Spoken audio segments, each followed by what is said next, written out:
Autolite and its 96,000 dealers present Suspense. Tonight, Autolite brings you A Ring for Myra, a suspense play starring Mr. Cornell Wilde. Oh, John, it's a beautiful ring. So you like it. A nice diamond, huh? John, I can't tell you how much. Oh, Marty, I would have done more for you and long ago, but for my business trouble, like a stone around my neck hangs that. I know, John. The store. Yes, the store. That's why it's necessary to do this thing tonight, for both our sakes. Oh, John, it was crazy of me, I know, but I was worried the way things were between us that perhaps you didn't love me anymore. But no. After tonight, Marty, there will be other moments like this, many of them. When we get our money from the fire insurance company, we needn't rush back into business again. After all, we have been working hard for nearly 10 years. We'll go someplace, enjoy ourselves first, together. Oh, I can hardly believe it. Only I wish that tonight was over with. When I think of what we must do. Oh, there's nothing to worry about, Maria. In the morning, you will be at your aunt's home in Minneapolis, and I will be here to handle everything myself. Don't you see? You'll be safe. And if I wasn't sure of everything, would I be willing to stay alone and face all the questioning? Oh, John, you're willing to do this for both of us, Maria. For our future. Now I can tell you how much this ring means to me. As long as I live, I will never take it off. Now I will go finish packing my bag.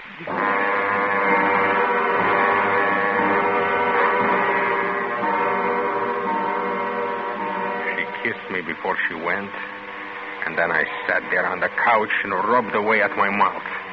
She always smelled like laundry water, I thought. She was so big, older than I was. No, she had never appealed to me as the kind of woman I should have. If I hadn't been so frightened by America when I first arrived, I would never have married her at all. But Maria and the marriage settlement her father offered, he wanted her to have a nice boy from the old country, he said. Yes, Maria and the money seemed to go with this great new land. No more slaving for a living. I could start a business and this big blonde would work.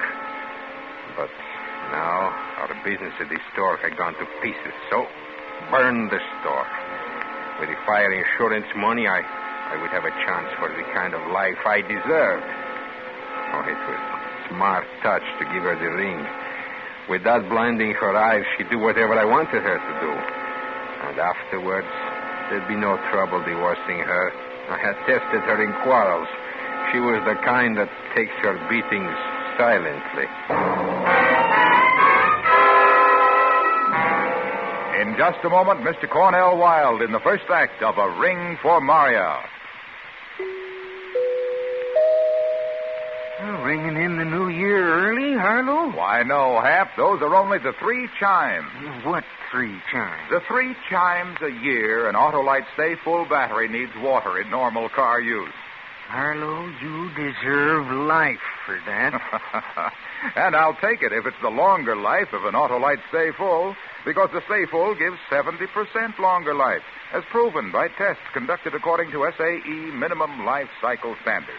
You're positive, Harlow? Positive is the word, Hap. Every positive plate in the Autolite Stay Full battery is protected with fiberglass retaining mats to reduce flaking and shedding and keep the power-producing material in place.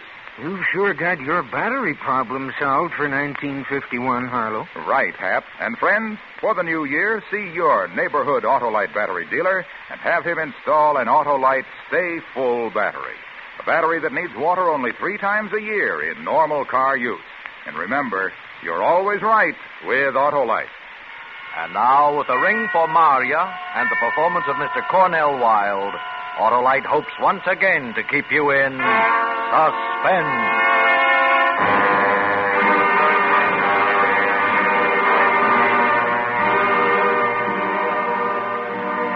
Before I left the house, I told Maria to be sure and telephone her aunt in Minneapolis that she was coming.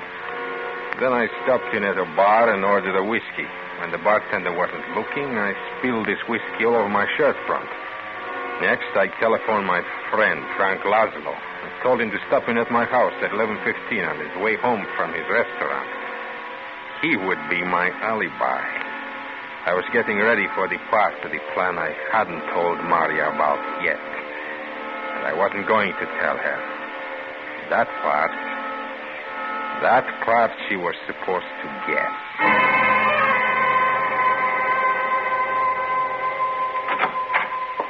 John? Oh, I'm so glad you're back. I tried not to think of it, but... John, you look... What's the matter? I can't do it. What? I can't go. I can't trust myself. I even had some drinks to get up my nerve, but... No, I've been through too much all these months worrying. You have been drinking. I can smell it. You never drink. I told you, I had to do something. I tried to pretend that I was brave, that this thing tonight, because it meant so much to us. I would go through with it, but I can't. I can't. It takes a stronger person than I am. Oh, but, John, if you mean the fire, burning the store, I'm glad we're not going. This is a terrible thing anyway. I'm glad. What are you glad about? The insurance is our only hope. Do you know what it means? Without it, we have nothing. It's the end of things, of you and me, of everything. I will have to go away alone. I couldn't go on with you, knowing that I'm a failure as a man. John, this is not the end. Let them take the store. We'll begin fresh again. No. It was the only thing. Now we shall fail. I shall just go somewhere and disappear, and you... Yes? Yes, John? What about me? That's what I hate to think about. That I must leave you. If only this thing tonight could be done. It's so simple. It's all arranged. We would have had happiness. John, let me do it. You were willing to stay behind and face everyone while I was safe at my aunt's. Why shouldn't I be willing to do as much now that this strain has proven too much for you? You stay here, John. I will go to the store. I will do it myself and then get on the train. It will be as we planned, only... Just don't talk like that anymore about leaving me, John. No. I was just talking.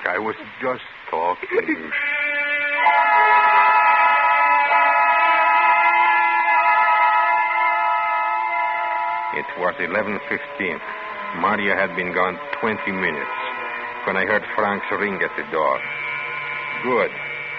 I would keep him a half hour, and by then the fire should have been discovered, and someone would call me. Hello, Frank. Come in. Good evening, John. It's so nice of you to let me come so late. Does the letter mention my mother? How is she getting along? Yes, and your brother and his wife all are well. Come, sit down here. I have poured a glass of wine for each of us. Thank you. Where is Maria? Asleep? No, she went out to visit friends. At least that's what she said. Do you think I should suspect her, perhaps? Oh, no, John. Everyone knows how Maria feels about you. Yes, of course. I about her. A good girl, Maria. But here, you want the letter. Here. Here it is, Frank. Go ahead, read it. I'll pour some wine.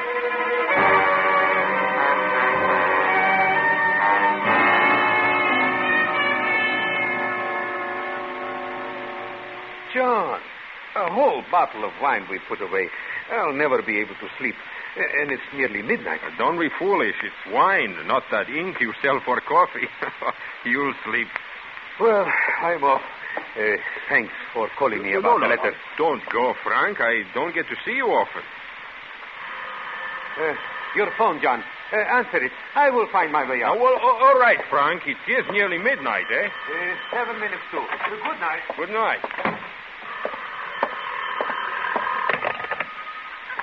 Hello? Hello, is there someone on the line? What is that? Who is it? John. What did you call for? John, I'm burned. What happened? I fell afterwards, in the dark, in the fire. I don't understand. If you were burned. I beat at them. I beat at the flames on my breath and put them out. I remember to lock the door? I don't know. I was in pain, I tell you. I walked and cried. I didn't know what to do. And then I saw a little bar. I waited till it was almost empty, and that's where I am now. In the telephone booth. Oh, John, please come. Do something for me. But if you're in a bar, the people, can they see? No, I took my coat off when I went into the store before I went down to the basement. That's why the fire burned through my dress so quickly. Now I have my coat on. I can't tell. Maria, you hear me? Yes, John. I'm coming with the car. Where is the place? A little bar. Clock Street. Near the railroad yard. Yes, I know. Leave the place and wait for me behind the freight loading platform where it is dark. I'll be there in 20 minutes. Don't talk to anyone. Don't let anyone see you too closely. You understand? Yes, John. Hurry.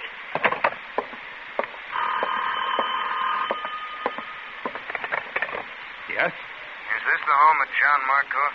Yes. Are you John Markov? Yes. Do you operate a stationery store at 410 Wells Street? Yes, that's my place.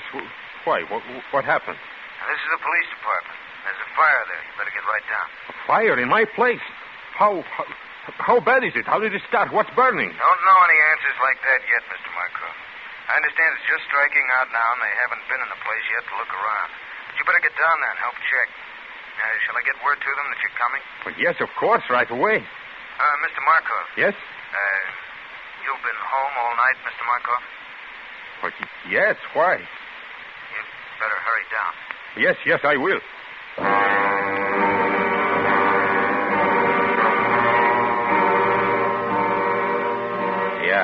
Yes. But which would I go to first? To Maria, who sounded in such pain she might tell everything to the first person who found her? Or to the store, where the fire people and perhaps the police were waiting to talk to me? I wanted to go to the store, but I didn't dare. I didn't dare to leave Maria alone. It was nearly a half hour after midnight when I drove up to the alley where I told her to wait.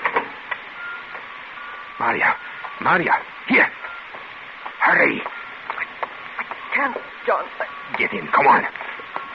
John. A doctor. Right away, John. Maria, how badly are you burned? Are you sure it's... John. Bad. Maria, listen to me. The police have called me about the store, and they are waiting for me there. Do you understand? The police? The police are waiting? But you will take me to a doctor first. You will. How can I, Maria? I told them I would be right down. I'd lost time driving to pick you up first. It will look suspicious. Very suspicious if I'm delayed. But I must. What'll I do? Maria, I must leave you someplace in the car and go the rest of the way in a cab. I will get through with them as quickly as possible. And then I will be back for you. I can't wait any longer. You have to, Maria. Don't you understand what it means? You must. Promise that you will stay in the car quietly until I call. All right. All right.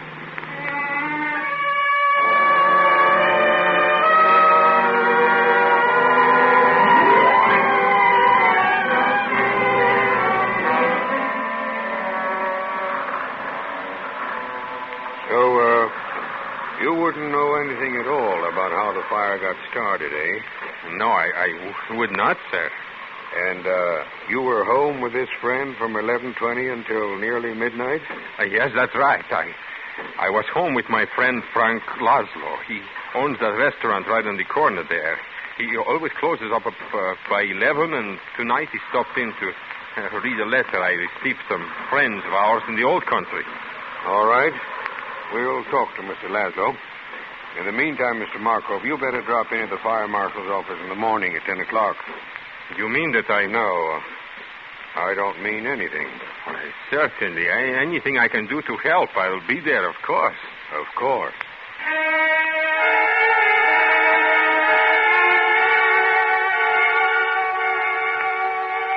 It had taken a half hour of this talking. I knew from their manner that they had found the kerosene, or smelled it. Then I was back at the car looking at Myra. She appeared unconscious, but when I started to drive away... You were gone so long. I couldn't help it, Maria. It wasn't pleasant, you know. No. No, Dr. John. So he can do something for me. All right, all right. John, how are you talking to me? You frighten me. Frighten you? What about me? Don't you think I am frightened? What do you suppose will happen if I take you to a doctor? He'll want to know everything, and he will have to report me. But somewhere, John, I must have treatment. Where? Name the place where taking you won't be the same as going straight to the police. Well, then, the police. Anybody who will help me. John? John?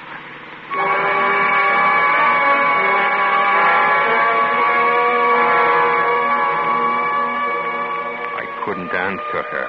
I was trapped now, I thought. All I had to do was bring her in for help anywhere. No doctor, no hospital would treat her without reporting the case to police. And to take her home. If the police caught me bringing Myra there, if they found that she was burned, and I was helping her. For hours, it seemed, I drove that night wandering, thinking, trying frantically to find some solution, while Myra stared straight ahead, not speaking. Sometimes she would cry, and then it was quiet again. She slept.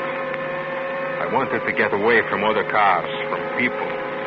So I turned onto an old dirt road that led along the river. When I got to a dark spot, I stopped. John? Yes, I'm here, Myra. Are we at the hospital? No. And there is no doctor? No, there is no doctor. There's no hospital. And there is not going to be any. You got yourself into this, and you got me into it. When you are found burned, it's prison for both of us. John, I said prison. Separate prisons, thank goodness. Anything to get away from you. Now do you understand? Now let me hear you say John again. Once more before I go. Yes. Once more. But let me touch you. Let me just touch you. What are you doing? John! Get back. Take your hands away from my face. John! John!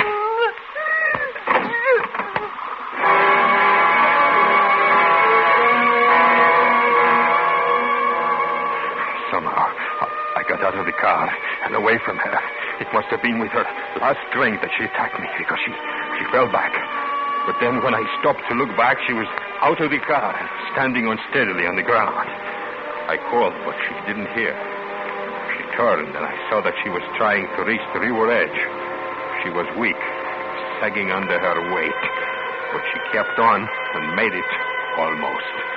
At the very edge of the river, she slumped to the ground in a kneeling position.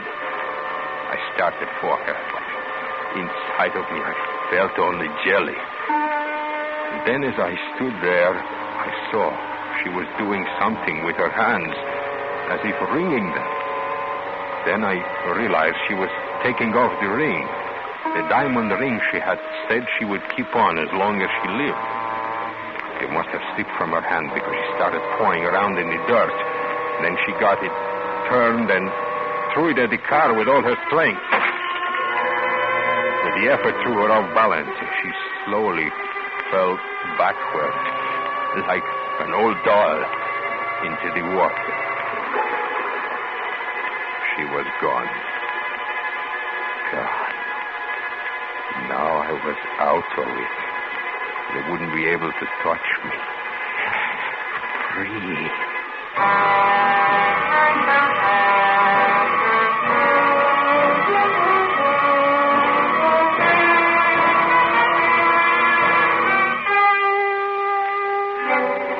Autolite is bringing you Mr. Cornell Wilde with Irene Tedrow in A Ring for Myra, tonight's production in radio's outstanding theater of thrills, Suspense.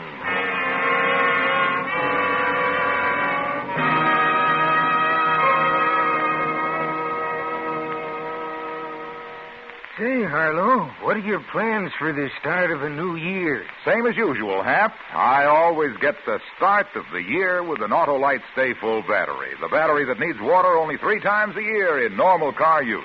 But aren't you going to welcome the year in? Why, sure, Hap. Year in and year out, there's nothing more welcome than the dependable starting power and extra convenience of the Autolite Stay Full battery. You'll be the life of the party, Harlow. Hap, my good man, you can't beat the Autolite Stay Full for longer life. 70% longer life, in fact, as proven by tests conducted according to SAE minimum life cycle standards. Aren't you going to raise your champagne glass, Harlow? You mean fiberglass, Hap, because every positive plate of an Autolite Stay Full battery is protected with a fiberglass retaining mat to reduce flaking and shedding and keep the power-producing materials in place. But, Harlow, everybody's going to start the new year by having their neighborhood Autolite battery dealer install an Autolite Stay Full, the battery that needs water only 3 times a year in normal car use. And remember, you're always right with Autolite. And now Autolite brings back to our Hollywood soundstage Mr. Cornell Wilde in Elliott Lewis's production of A Ring for Myra, a tale well calculated to keep you in suspense.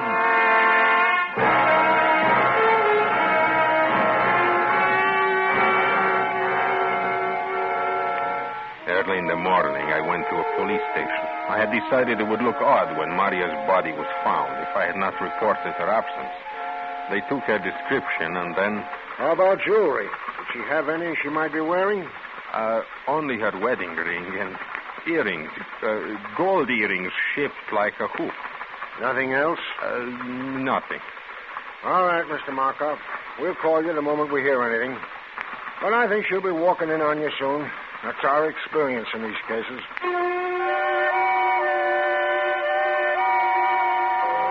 I breathed easier when I left the station. I had almost told him of the diamond ring. I didn't want to because I had failed to find it when I made a hurried search before leaving the river's edge. But I knew the spot, and when things quieted down, I planned to go there in daylight and search again. It was worth too much to let go. Just now, the only thing ahead of me was a visit to the fire marshal's office at 10 o'clock. But I wasn't worried about that. Let them ask their questions. I had an alibi. I was home when the fire started. And the only person who could implicate me in any way was dead.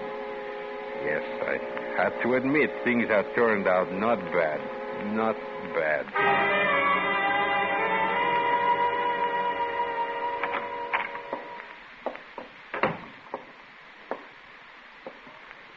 Oh, yes, sir? My name is John Markov. I'm to see the fire marshal this morning. Oh, yes, Mr. Markov. Just a moment. Mr. Markov is here, Marshal. Very well. The marshal is coming out, Mr. Markov. Morning, Mr. Markov. Have a good night. Oh, sir, I had a lot to think about. Yes, I've heard. The fire, and then this morning early you reported your wife missing, didn't you? Yes, I was going to tell you about it, too. I was already informed, and I'm afraid I have what may be bad news for you, Mr. Markov. The police think they found her. Found her? How? Where? Very unusual. You reported her as alive only last night, yet this morning, a half hour ago, her body was found floating in the river. The description tallies exactly. Floating? You mean she was drowned? Maria? I don't mean anything of the kind. Come along, Mr. Markov. Police are waiting for you to make positive identification at the morgue.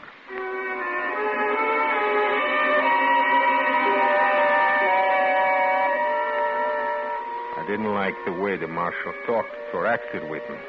It made me feel as if something had gone wrong. But I told myself to stop worrying. They could know nothing, especially if Maria was dead. But what did he mean talking as if she wasn't drowned? I was still thinking about this when we got to the undertaker's. 2 men were standing outside. They nodded at the marshal, and something told me they must be detectives. Then one of them spoke to me. You're Mr. Markov? Yes. I'm Sergeant Holbrook with the Homicide Bureau of the Police Department, Mr. Markov. We'd like to take a look through your car. Is it here? Why, sure, go ahead. Let me have your keys, do you mind? We might have to move the car, one reason or another. Yes, all right. Come along this way, Mr. Markov, for the identification.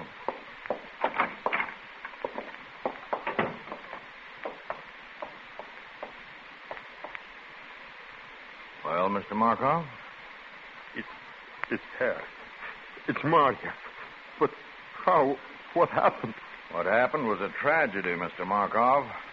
But do you see those marks on her body? Yes. Those marks are burns. And there was a fire in your store last night. But I don't understand. You think Marya? Marshal, can I talk to you for a moment? Oh, yes, Sergeant. Look over there.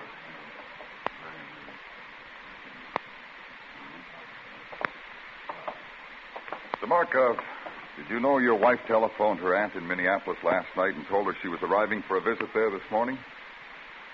Did you or didn't you know that, Mr. Markov? You're awfully slow answering very simple questions. No, I did not know it. I see. Well, anyway, she did, Mr. Markov. You might like to know how we found out, would you? Why, yes. You see, when your wife wasn't on the morning train at 7 o'clock, her aunt got worried and telephoned your house, but got no answer. I was at the police station reporting Marya's absence. That's right. At 9:30, your wife's aunt telephoned again, but this time to your place of business. Naturally, she was told the line was out of order. Now she really was worried, and that's how we found out about it. She telephoned the police. I talked to her.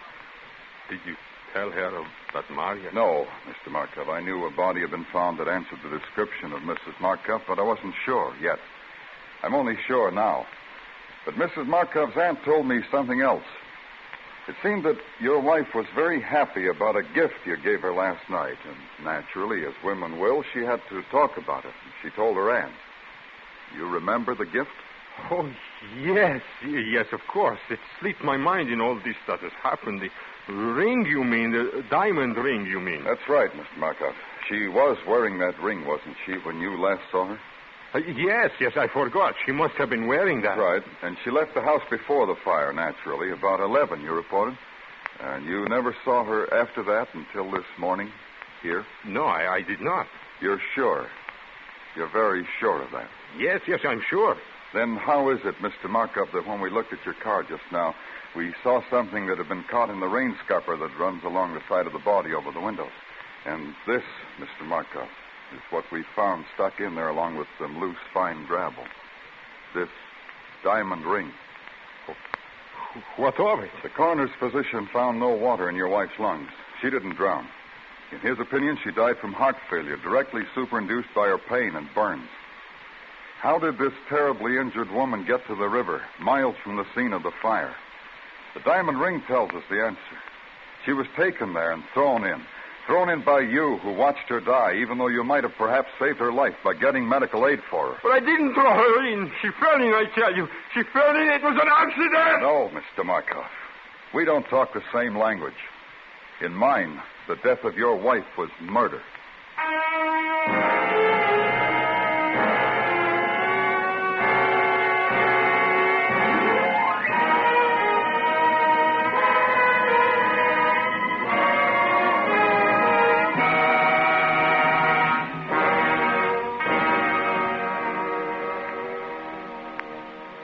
Suspense, presented by Autolite. Tonight's star, Mr. Cornell Wilde. Well, see you next year, Harlow. Okay, Hap, and in the meantime, don't forget. Don't forget what? That Autolite makes over 400 products for cars, trucks, planes, and boats in 28 plants coast to coast. These include complete electrical systems used as original factory equipment on many leading makes of America's finest cars. Electric windshield wipers, starting motors, voltage regulators, coils, distributors, wire and cable, generators, all engineered to fit together perfectly, work together perfectly, because they're a perfect team. So, friends, don't accept electrical parts supposed to be as good. Ask for and insist on original factory parts at your neighborhood service station, car dealer, garage, or repair shop. And because all Autolite parts are original factory parts, you can be sure you're right. Because you're always right with Autolite. Next week on Suspense, Mr. Mickey Rooney, as star of Alibi Me. And in weeks to come, you will hear such famous stars as Ginger Rogers, Eve Arden, and Ezio Pinza. all appearing in tales well calculated to keep you in suspense. Suspense is produced and directed by Elliott Lewis, with music composed by Lucien Moraweck and conducted by Lud Gluskin. A Ring for Myra was written for Suspense by Lewis Pollock. Cornell Wilde is next to be seen in the new RKO Technicolor production, Sons of the Musketeers. And remember, next week on Suspense, Mr. Mickey Rooney in Alibi Me.